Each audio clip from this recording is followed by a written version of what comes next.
So welcome everybody to our first episode of Ask the Yoga Psychologist. I am joined by the wonderful Dr. Stephanie Minchin, our resident psychologist and co-founder of the MoreMind project at MoreYoga. Steph, welcome and thank you for joining us. Thank you for the intro, Liz. Yeah, I'm really excited about this project and being able to offer some advice and information, to the MoreYoga community about particular themes each month. Brilliant, thank you so much. And so this is a new monthly program that we're offering as part of our MoreMind program that we run, our initiative to help support our community's mental health and holistic well-being. So every month we will be working with our community and inviting people to get involved and ask about the key topics that you'd like to learn a little bit more about from our resident yoga psychologist. So we asked 3 questions this month, and the one that we received the most feedback on was how to manage feeling low or hopeless. And I think with everything that's been going on around the world over, the past 6 months, huge things. We've had, the Black Lives Matter movement, we've had the pandemic, we've had so much change and uncertainty and things, affecting so many lives. How can we feel more hopeful, I suppose, at the moment?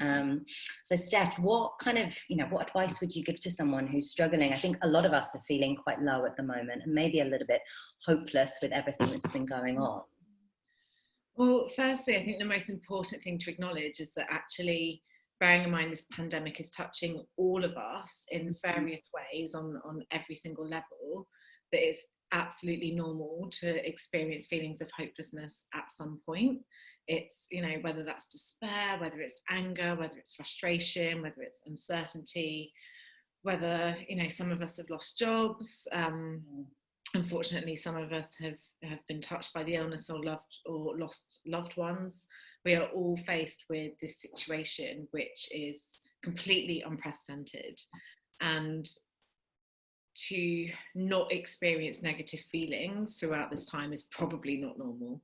Any of us at this time, it's to experience feeling low, I think it is entirely part of a human experience. Definitely. As a response to something which is quite traumatic. And I think I think it's impossible to not feel hopeless at the moment or low with everything. You open the paper, you look on social media, and there's just negativity all around the world in different shapes and forms. And I think it's as you said, it's definitely normal to feel a bit low and hopeless at the moment. But also we can choose where to put our energy as well. Yeah, absolutely. No, absolutely, you're right. And I was reflecting on the idea of sort of hopeless and hopeful, and actually the meaning of hope being the desire and want and will for things to be different. And actually, when we draw on yogic values about, rather than sort of pushing and wanting something to be different, if we can be in a place of acceptance, which can be really tough, but actually how can we draw on acceptance to sort of acknowledge this is a situation that I'm in, huge element of trust that things will unfold, that things will be different, because again, if we also look at the law of impermanence, that everything has to change, that change is inevitable. Yeah, life will carry on as it does and as it will, and sometimes we need to relinquish an aspect of control, especially when we're like clinging on and holding, grasping for things to have been a certain way, how they used to be. And actually, when we can relinquish that control, relinquish that grasp, and actually the idea of trusting the process, trust that things can and will be different, trust that things will and can change. Actually, that is where we can start to build hope, when we take a step back, create space, and also allow perhaps more agency on the things that we can control rather than things that we can't. Actually, when we start to look at things on more of a systemic level, like, I often view things in bubbles, like, you have the individual in the mini bubble, and then, friends and family, and then your local community, and then going out to the wider world. Actually, there's certain elements within all of those bubbles that we can't control, but actually within our own individual power, what is it that we can start to make change with? And when we draw back our own agency, things that we can make different, the smallest amounts of change in our daily routine, the things that we do, how we think, to nourish ourselves, that can start to bring more hope, because we have more control, we have more power. And when we start to instill more positive practice at the heart, that's when we can start to allow and trust the process around us a little bit more. Definitely. I think that's great advice, thinking about things that we can control. Something I've been really trying to practice throughout, the past 6 months with everything that's been happening across the world, is thinking about, the things that are happening that are actually making good changes as well. Like the things that we can actually think, actually, that's a really wonderful thing to be happening. For example, things that, there's been the bushfires and things in Australia and in America now, but it's actually bringing to light so many things that we need to know about climate change, and making people have to sit up and become much more accountable. Even if, I think people are becoming a lot more aware about needing to recycle more, needing to be much more sustainable in the way that we live, because of the things that are coming out about, the fact that wearing masks is now becoming something that's affecting the environment, those throwaway masks that people are using. So some of the things that are happening, especially around the Black Lives Matter movement, people are sitting up and becoming really aware that we all need to re-educate ourselves. So there's lots of hope in these kind of things that might make us feel hopeless. There are elements of hope that we can really draw in, and for me that's been somewhat of a comfort to think that there must be good change coming on the horizon as well from all of this that's happening around us. Actually, you're entirely right. Like, you use the phrase that it's almost stand up and make things different, and notice where we can create change around us, because it's almost as if this is an opportunity, it's a call to action. And actually that action and the positive change can only be created if we respond to that call. And that's exactly where our power and agency lies. And that is almost a call to hope in itself. Like, the will and the want for something to be different. Can we trust that it will be different, and what is required of us for change to occur? Definitely. And I mean, I know that can be a really hard thing to harness when you are feeling in a really low place, or when you're feeling quite hopeless. It's actually quite difficult to look forwards and actually think there's lots to be, hopeful for, that we can draw out of everything that's happened so far this year. But I think it can be a really powerful thing to actually reflect on the things to be hopeful for, and to think about, all the things that we already have in our lives to be thankful for as well. Yeah, absolutely. And I think, given that perhaps the wider things can feel overwhelming, if we draw back to thinking about individual change, even the smallest difference to like a daily routine start to being ingrained. It's the element of change in small steps that can start to remotivate people. And what kind of practical advice would you give from your work as a psychologist and a yoga therapist? What kind of advice would you give people on like a practical level for those people who are feeling, and I think we've all probably had days and weeks like this throughout lockdown. It's been a bit of a roller coaster for everybody in different ways. What kind of practical advice would you give to people when you're having those really low times, of kind of habits and things that you can do to help support yourself? Actually, Liz, you're totally right that we, and I'm speaking from a position of also, hands up, I've also experienced this, and I'm sure you have, and everybody that is probably listening to this, there's been days when, oh God, the heaviness, you just don't want to get out of bed, or the confusion of the world. There's a lot of the sort of like, FU moments to the world, like that. Like, we all felt those, and in feeling those, I really want to send the message not to be hard on yourself. If that's a day of Netflix in bed, or not leaving the house, or eating a massive bar of chocolate, not like, firstly, don't shame yourself for feeling low, because that is just fuel to the fire. Feeling low is part of a continuum of a human experience. Like sometimes we're happy, sometimes we're sad.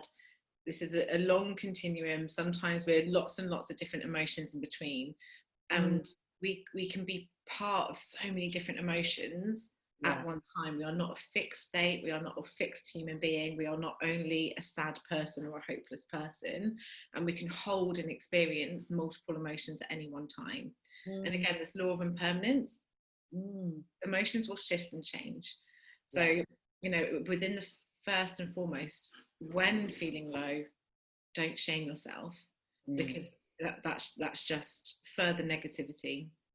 So, you know, the kind of the finger wagging and telling yourself off, it's just not helpful. It tends to lead to more destructive behaviours. Right? Absolutely. The more you shame yourself, the more that you end up, you know, going down negative pathways. I think often that can lead to quite toxic habits like heavy drinking, whatever it is for you, you know, really comfort eating, which has its place and can be really great at times, but sometimes we can get into those negative spirals where we get ourselves into a lower point by engaging in more toxic habits that can actually make us feel a lot worse than they make us feel better.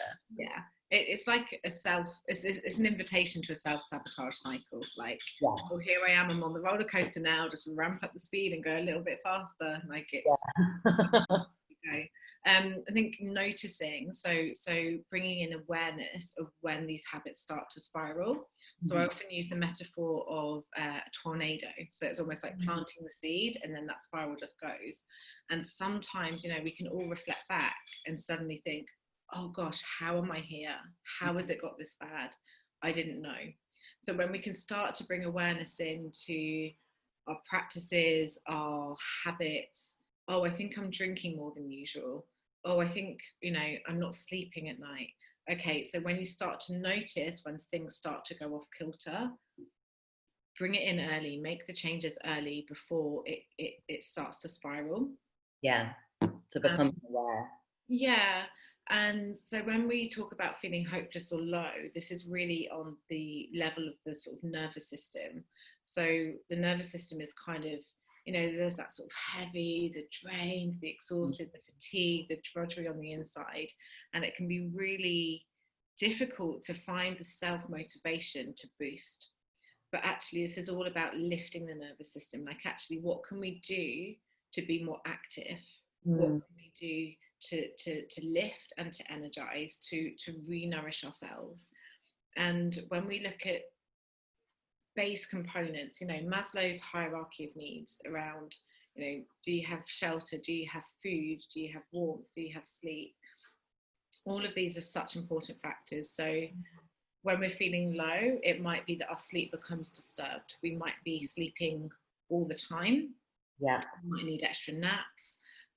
We might not be our circadian rhythm, the sleep cycle might be completely off kilter, so we might be sleeping throughout the day and not the nights. So, that affects everything, doesn't it? Sleep is such a key element of mental and physical well-being. Of course, yeah. I mean, when we don't get enough sleep, it's inevitable that we're going to be irritable and, you know, see the world through this foggy lens that everything's black and white and loss of colour. So in terms of sleep hygiene advice, it's trying to bring that routine back. So going to bed at a consistent, regular time, trying to aim for the 7 to 8 hours sleep. Yeah. Thinking about the environment around you. So, for example, not having like any lights on from different gadgets in the room, trying to have the switch off before bed, so no screen time an hour before bed, anything that's going to be relaxing, whether it's a bath, a shower, reading a book, but we're trying to soothe the nervous system in a place that it's ready for sleep. Yeah. Nutrition, very basic, but if you think of fueling the car, you know, whether your car's leaded or diesel, thinking about what you're putting in it. Yeah. Exactly. I mean, I don't know if anyone's ever had the experience of putting in the wrong petrol, but it doesn't do the It's terrible. Yeah, terrible. I guess it's kind of becoming mindful, isn't it? Becoming more mindful in the way that you eat and thinking about the things that you put into your body and how they're treating you. Something I have been getting into the habit of doing that I learned from researcher and expert on resilience, Lucy Hone, who we have very recently interviewed, which is exciting, is getting into the habit of asking yourself very simply, is this habit or is this action helping or harming me? So if you're feeling low and feeling hopeless, is one action that you're taking going to make you feel better or going to make you feel worse? And it's quite simple but really effective to get into that kind of habit. Is staying up till 2 a.m. binge watching Netflix going to make me feel terrible tomorrow? Is it going to make me feel better tomorrow? Yeah. Getting into that. And actually making those really conscious choices. So yeah, it's awareness and conscious choices around, when I notice that I'm doing something, and if it's helpful or harmful. If it's harmful, then why is it I'm doing it, and what purpose is this serving? Is it, we've all got habits of escapism, avoidance, etc., but why is it we continue to do those things? Yeah, and is it then getting into a negative spiral and making us feel worse? Yeah, absolutely. And I think in terms of, I'm thinking very much in terms of energy. So the feeling low, which is that super heaviness, is actually, the helpful or harmful, I would also understand is it energizing me or depleting me?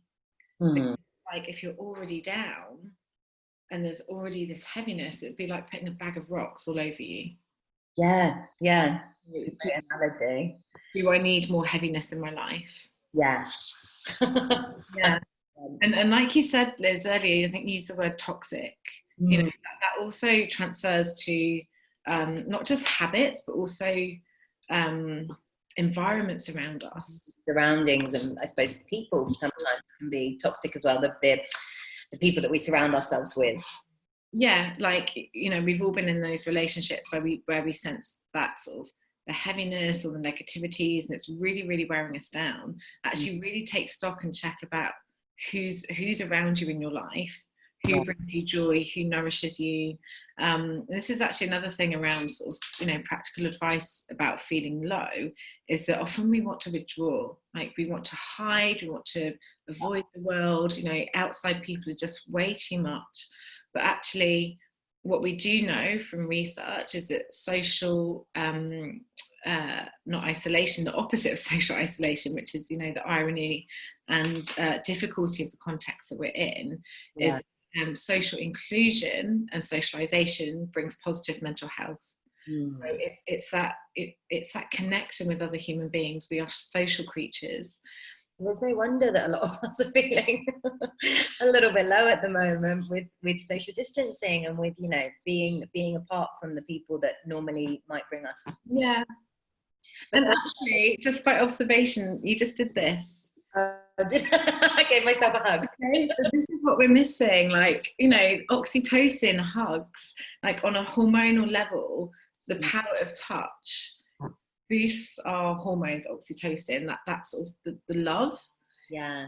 And even other hormones around like serotonin and dopamine. This is all boosted through social interaction. So of course, within the remits of government guidelines, etc., even if you're feeling low, still try and, chat to your neighbour or get to the local shop to pick up your milk and have a conversation, because those are the tiny little moments that really, really boost us. Yeah, because isolation, when you're actually, when we do it to ourselves a lot with when we're feeling low with our mental health, as you said, we can isolate, we can withdraw, and we can kind of cut off some of those real kind of anchor points to people that we need, those kind of lifelines to friends and family, that actually are really important.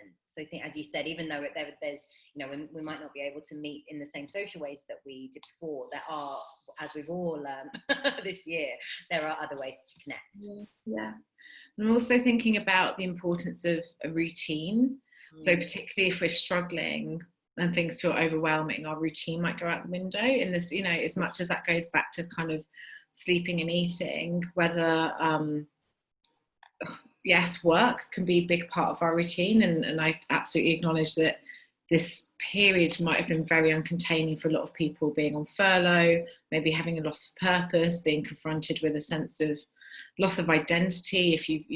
If your value is very much placed in work and then suddenly you don't have it.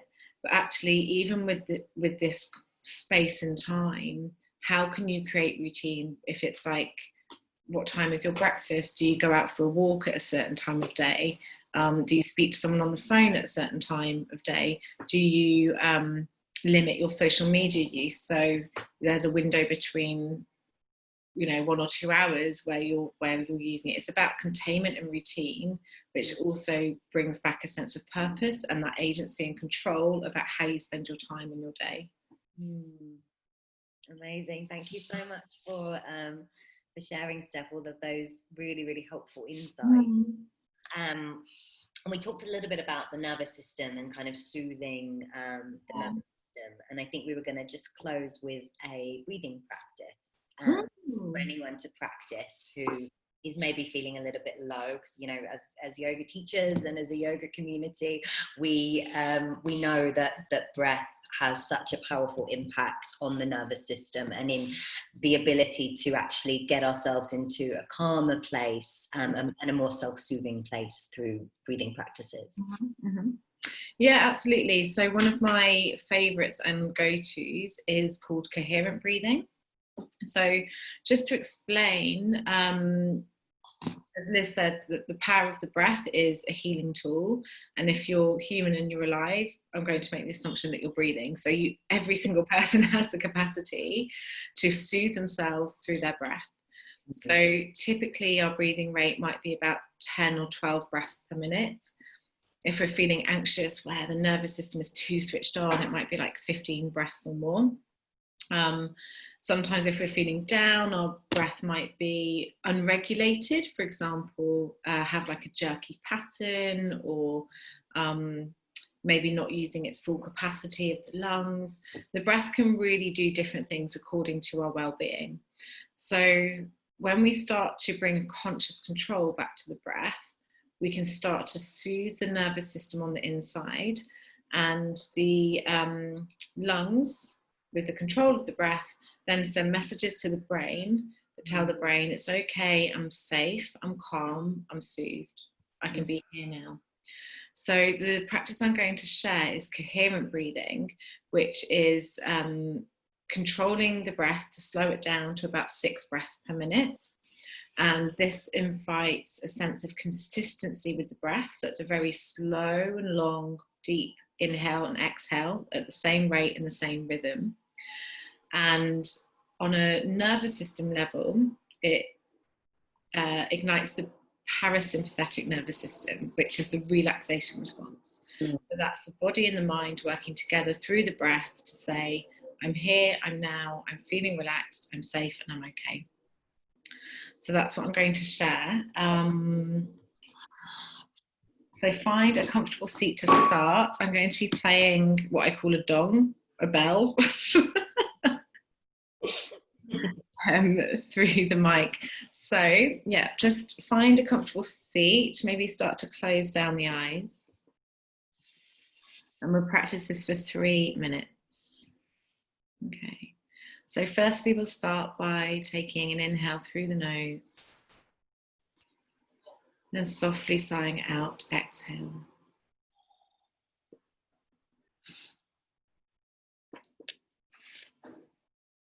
When you're ready, inhale.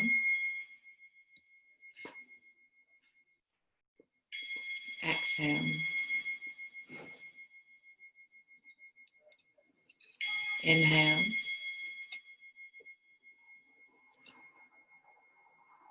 Exhale.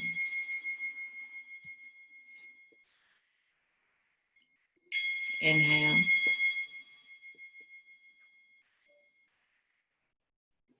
Exhale.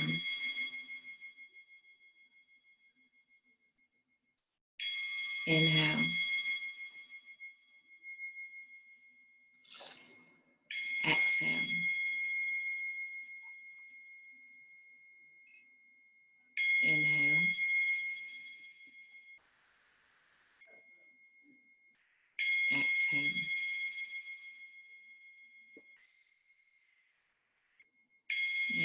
so following the breath, the count with the chime.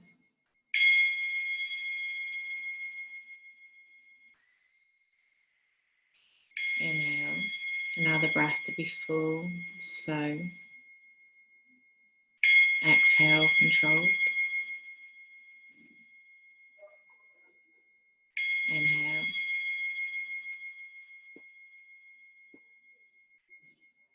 Exhale. We are halfway through, so follow the chime with your own practice.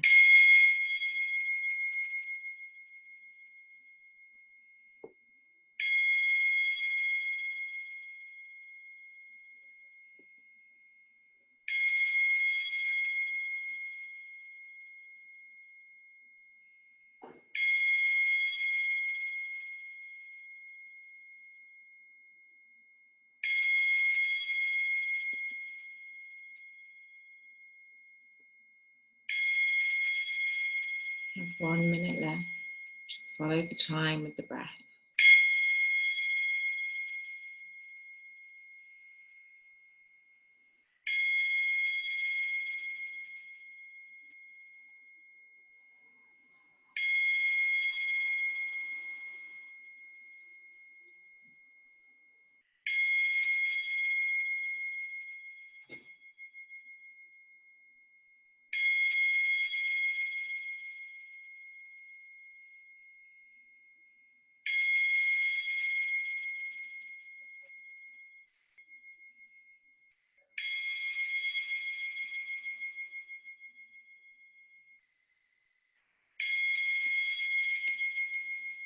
Take 2 more breaths.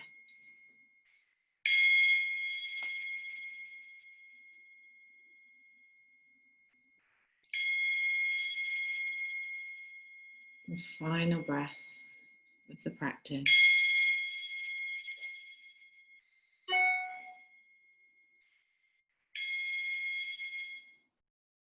Now just relinquishing control of the breath. Keep the eyes closed for a moment. Just allowing a natural rhythm to return into the body.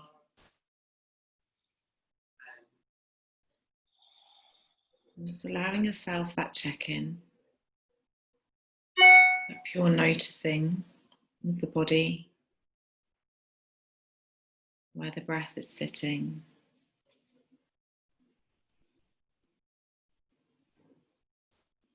And reflect on the emotional quality of your experience right now. How do you feel? You'll start to awaken through a couple of movements, the head, the shoulders, it's whatever feels good. Opening the eyes, looking around the room.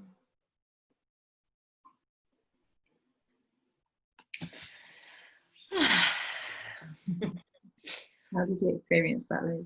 That was lovely. Thank you so much. Such a powerful breath. And really great for transporting you into a slightly calmer place, I think, when you're feeling low. And I think practicing coherent breathing for 5 minutes a day can be really transformative. Really, really transformative. If people just Google or YouTube coherent breathing, there's lots and lots of videos which might have like an image of a ball going up and down or a chime similar to what I've played. So it's really, really accessible. Really accessible. It's really that commitment to saying, okay, what can I do for 5 minutes a day that will serve me? Yeah. And we've discussed give yourself. Yeah, and for every person that will be different. For one person that might be a breathing exercise, a meditation. For someone else that might be going for a walk around the block or doing some colouring in. Really acknowledging the whole scope of the different things that will suit different people depending on their needs, whether it's social, contemplative practices, yoga, arts, drama. Yeah, whatever it is for you that helps you to feel a bit more yourself, I suppose, a bit more. Yeah, exactly. And lastly, Steph, I know we've got a couple of minutes left, I just wanted to ask your advice on if anyone is feeling low, where they can go to, if it's really beginning to affect your mental health and your well-being, where is best for them to go to seek some help and support. I think returning to the no shame idea is really important here. Like, we are all human, we all have a variety of experiences. It's okay to feel down. Reach out to your friends, your family around you, share your experience. You might be quite surprised to feel to hear that they may have similar feelings too. So in first instance, look to the support around you. The idea of a problem shared is a problem halved. Actually, who can support you in what way? There are lots and lots of third sector charity organisations, such as Mind for mental health.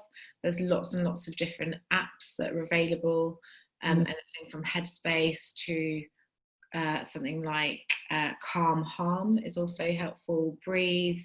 There's an app called Act Companion, which is based on acceptance and commitment therapy, which is super helpful. So there's lots of different apps which are based on different therapies, like CBT. If you're struggling beyond self-help, then go to your GP. Your GP will be able to tell you about the local talking therapy services within your local area. So talking therapy might mean having a referral to your local NHS service, in which case you might get an assessment. You might be referred to a psychologist, a therapist, or a counsellor. If you're looking beyond the NHS and you want a private therapist, there's lots of different counselling directories. So you can look on the British Psychological website, website. You can look on BABCP for a counselling directory. We actually also have a partnership with Gramercy People, who help to find people psychologists. So that information is on the MoreMind section of the website as well. So if anyone's looking to find a personal psychologist or therapist, they also provide that service as well. And yoga therapists and people that teach yoga for mental health and well-being, such as myself or Liz, and we'll be offering I think support with directing people in the right direction. And of course, if there's any questions either related to this talk, then you can contact myself, either Stephanie at moreyoga.co.uk or the Yoga Psychologist at gmail.com.